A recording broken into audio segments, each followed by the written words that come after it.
விடுதலை சிறுத்தைகள் கட்சியின் தலைவர் திருமாவளவன் இணைப்பில் இருக்கிறார். அவரோடு பேசலாம். சார் வணக்கம். வணக்கங்க. ஜல்லிக்கட்டுக்கு தடை விதித்து உச்சநீதிமன்றம் தீர்ப்பு வழங்கியிருக்கிறது, உங்களுடைய கருத்து?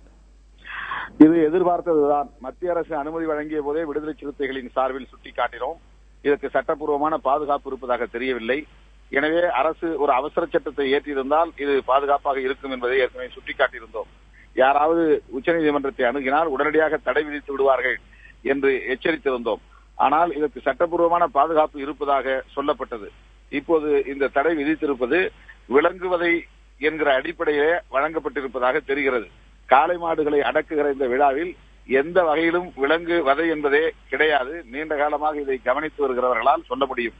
காளை மாடுகளை எப்படி பராமரிக்கிறார்கள், காளை மாடுகளால் மனிதர்கள் தான் பாதிக்கப்படுகிறார்கள் என்பதை விளையாட்டு கவனிப்பவர்களால் சொல்ல முடியும். எனவே இதற்கு ஒரே ஒரு தீர்வுதான் இருக்கிறது. இந்த குறிப்பிட்ட இடைவெளியில் மத்திய மாநில அரசுகள் இணைந்து ஒரு அவசர சட்டத்தை கொண்டு வருவதற்கு முயற்சிக்கலாம்.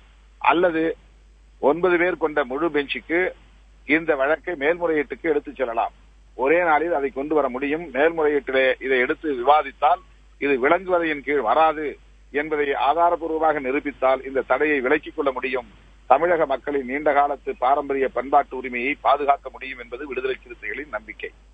உச்சநீதிமன்றத்துடைய தீர்ப்பு அமலில் இருக்கிற போது எக்ஸிகியூட்டிவ் ஆர்டரா போட்டாலும் அது செல்லுபடியாகாது, அவசர சட்டமாக கொண்டு வந்தாலும் அது செல்லுபடியாகாது அப்படிங்கறதா சட்ட நிபுணர்களின் கருத்து. அப்படி இருக்கிற போது அவசர சட்டம் கொண்டு வந்தால் மட்டும் ஜல்லிக்கட்டு போட்டி நடத்த முடியும் அப்படின்னு எந்த நம்பிக்கையில சொல்றீங்க?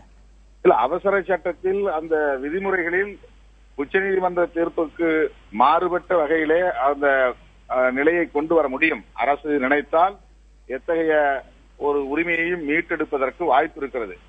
அல்லது இந்த அவசர சட்டத்தின் மூலம் முடியாது, கால இடைவெளி இல்லை, போதாது என்று சொன்னால் ஒரு வாக்குறுதியை தமிழக மக்களுக்கு வழங்கலாம். 10 நாட்கள் ஆனாலும் அல்லது 15 நாட்கள் ஆனாலும் நாங்கள் அவசர சட்டத்தை கொண்டு வந்து உரிய முறைப்படி சட்டப்பூர்வமான ஒரு பாதுகாப்போடு உங்களுக்கு அனுமதி வழங்க முடியும் என்கிற வாக்குறுதி தந்தால் கூட வரவேற்கலாம். அப்படி இல்லை என்றால் உடனடியாக மேல்முறையீட்டுக்கு தான் இவர்கள் செல்ல வேண்டும். மேல்முறையீட்டிலே உச்சநீதிமன்றமே இந்த தடையை விலக்கிக் கொள்ளக்கூடிய வகையிலே இவர்கள் ஆதாரபூர்வமான சாட்சிகளை சான்றுகளை காட்ட முடியும். ஏனென்றால் இது விலங்குவதையின் கீழ் வராது. இந்த விளையாட்டிலே எந்த வகையிலும் காளை மாடுகள் துன்புறுத்தப்படுவதில்லை. மிக நல்ல முறையிலே ஆரோக்கியமான முறையிலே காளை மாடுகள் வளர்க்கப்படுகின்றன, பராமரிக்கப்படுகின்றன. சொல்ல போனால் காளையை அடக்குவதாக பாய்கிற இளைஞர்களை விட காளை மாடு மிக வலுவாக இருக்கக்கூடிய நிலையில்தான் அந்த விளையாட்டு நடைபெறுகிறது. ஜல்லிக்கட்டை பாரம்பரிய விளையாட்டாக ஏற்றுக்கொள்வதற்கு உச்சநீதிமன்றம் தயாராக இல்லை. அதான் உச்சநீதிமன்றத்திற்கு இவர்கள் முறையான சரியான ஆதாரங்களை எடுத்து வைக்கவில்லை. அதுதான் அதற்கு காரணம். இது விலங்குவதையின் கீழ் வராது என்பதை எடுத்து சொன்னாலே போதும். பாரம்பரியமான விளையாட்டு என்று கூட சொல்ல வேண்டாம். பாரம்பரிய விளையாட்டா அல்லது புதிதாக உருவாக்கப்பட்டிருக்கிற விளையாட்டு என்பது அல்ல கேள்வி. இந்த விலங்கு வதைக்கு உள்ளாக்கப்படுகிறதா இல்லையா என்பதுதான் கேள்வி. ஆகவே இது அனிமல் ரைட்ஸ் என்பதை விட ஹியூமன் ரைட்ஸ் என்று சொன்னால் கூட வரவேற்கலாம். இதில் பெரும்பாலும் காளை மாடுகளை அடக்குவதற்காக களத்திலே பாயக்கூடிய இளைஞர்கள் மாடுகளால் முட்டி காயப்படுத்தப்படுவதைத்தான் நாம் பார்க்கிறோம். சில வேளைகளில் உயிர் பலியாவதையும் நாம் பார்க்கிறோம். ஆகவே இந்த விளையாட்டால் மனித உரிமைகள் பாதிக்கப்படுகின்றன என்று சொன்னால் வரவேற்கலாம். ஆனால் விலங்குவதை என்று சொல்லுவதை எந்த வகையிலும் ஏற்றுக்கொள்ள முடியாது. வாதிட்டவர்கள் இது விலங்குவதை இல்லை என்பதை உறுதிப்படுத்த தவறிவிட்டார்கள், ஆட்சியாளர்கள் தவறிவிட்டார்கள் என்பதுதான் இதற்கு காரணம்.